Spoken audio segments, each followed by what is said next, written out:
धर्म क्षेत्र कुरुक्षेत्र संवेता युसो मामका पांडवास्य किम कुरुवत संजय। श्रीमद् भागवत गीता के पहले अध्याय का पहला श्लोक के माध्यम से हम आज की चर्चा की शुरुआत करेंगे। आप सभी को जय श्री कृष्णा। दोस्तों, श्रीमद् भागवत गीता यूँ तो देखा जाए तो इसके प्रत्येक श्लोक में कई प्रकार के रहस्य समाये हुए हैं। इसकी शुरुआत ही इस श्रीमद् भागवत गीता के पहले अध्याय के पहले श्लोक के माध्यम से ही होती है। हम सभी जानते हैं कि इसकी शुरुआत में धृतराष्ट्र संजय से पूछते हैं कि मेरे और पांडवों के पुत्रों ने क्या किया। अब यहाँ तो ये एक सामान्य बात हो गई। इसके अलग जो देखा जाए तो गहराई से अगर इस श्लोक को देखा जाए तो धर्म क्षेत्र और कुरुक्षेत्र हमारे ही दिमाग के दो भाग हैं, जहाँ पर हमेशा महाभारत रूपी लड़ाई चलती रहती है और इसी लड़ाई से जीतना ही हमारे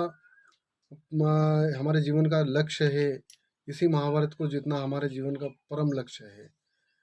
भगवान कृष्ण जब तक इस महाभारत रूपी जंग में हमारे साथ में होंगे तब तक हमारे जीवन में जो ये महाभारत चलती रहती है, हमेशा जो हमारे दिमाग के जो दोनों भागों में जो चलती रहती है, एक तरफ राइट भाग और एक तरफ लेफ्ट भाग में जो विचारों रूपी द्वंद्वता हमेशा चलती रहती है, जब तक भगवान श्री कृष्ण का सानिध्य नहीं मिलेगा तब तक हम इस चीज़ को इस महाभारत को जीत नहीं सकेंगे। अब भगवान श्री कृष्ण का सानिध्य मिलना, अगर इस चीज़ पर भी अगर विचार करें तो ऐसा नहीं है कि फोटो मंदिर या पूजा पाठ या नित्य आरती भजन कीर्तन इनके माध्यम से हमको भगवान का सानिध्य मिल जाएगा। ऐसा संभव नहीं है। उपनिषदों में ये बात गहराई से आती है कि आप अगर कहीं सुधार कर सकते हैं तो आप अपने आप पर सुधार कीजिए। फिर भी हम अपने आप पर सुधार करने की बजाय मंदिरों के और अन्य धर्म ग्रंथ स्थलों के वहाँ पर जाकर माथा टेकते रहते हैं।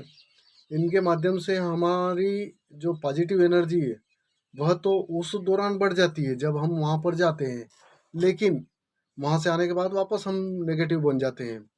हमारी जो नेगेटिविटी है और जो हमारी जो पॉजिटिविटी है, यही एक तरफ धर्म क्षेत्र है और एक तरफ कुरुक्षेत्र है। जहाँ सकारात्मकता है, यानी जो माइंड का जो राइट हिस्सा है वहाँ पर सकारात्मकता रहती है, यहाँ पर पांडव है। और माइंड का जो लेफ्ट हिस्सा है वहाँ पर नकारात्मकता रहती है, यही कौरव है। और इन्हीं कौरव और पांडव के बीच में हमेशा जंग चलती रहती है और इसी से पार पाना ही हमारे जीवन का मतलब पहला कर्तव्य और पहला ही लक्ष्य है। अब देखा जाए तो मित्रों, जो कुरुक्षेत्र है, कुरुक्षेत्र में कौरव का नेतृत्व तो दुर्योधन करता है। दुर्योधन यानी कि दुर्योधन जो तमाम बुराइयों का राजा है, जो तमाम बुराइयों का युवराज है, वह नेतृत्व करता है। हमेशा इस चीज़ को हम दूसरे नज़रिए से देखते हैं, जबकि इसमें कई प्रकार की गहराई भी है। बुराइयों से हम तभी जीत पाएंगे जब हमारे माइंड का जो राइट हिस्सा है उसमें पॉजिटिव एनर्जी का संचार अधिक होगा। पॉजिटिव एनर्जी का संचार होने के लिए, जैसा कि मैं पहले भी बोल चुका हूँ, भगवान कृष्ण का सानिध्य होना अति आवश्यक है। तो भगवान कृष्ण का सानिध्य कैसे प्राप्त हो, इस पर भी हम थोड़ा सी बात करेंगे, थोड़ी सी विचार करेंगे। भगवान कृष्ण का सानिध्य प्राप्त होना यानी कि भगवान ने जो हमें निर्देश दिए हैं उन निर्देशों पर अमल करना, यही वास्तविक रूप से सानिध्य है भगवान का। न कि माथा टेकना, न कि पूजा पाठ या उसमें हमारा समय व्यतीत करना। इनके माध्यम से हम थोड़े से समय के लिए भले ही सकारात्मक हो जाए, लेकिन संपूर्ण समय के लिए या पूरे समय के लिए हम सकारात्मक नहीं हो पाएंगे। भगवान कृष्ण ने भी श्रीमद् भगवद गीता में यही बात कही है कि अर्जुन, मैंने तुझे परम गोपनीय रहस्यात्मक ज्ञान प्रदान कर दिया है, अब तेरी इच्छा हो वह कर तू। बुरा जो देखन में चला बुरा न मिलिया कोई, जो मन देखा अपना मुझसे बुरा न कोई। यही बात कई प्रकार से धर्म ग्रंथों में अन्य जगह भी आती है, लेकिन फिर भी हम हमेशा दूसरे में बुराई देखते रहते हैं जब तक हम सकारात्मक नहीं होंगे।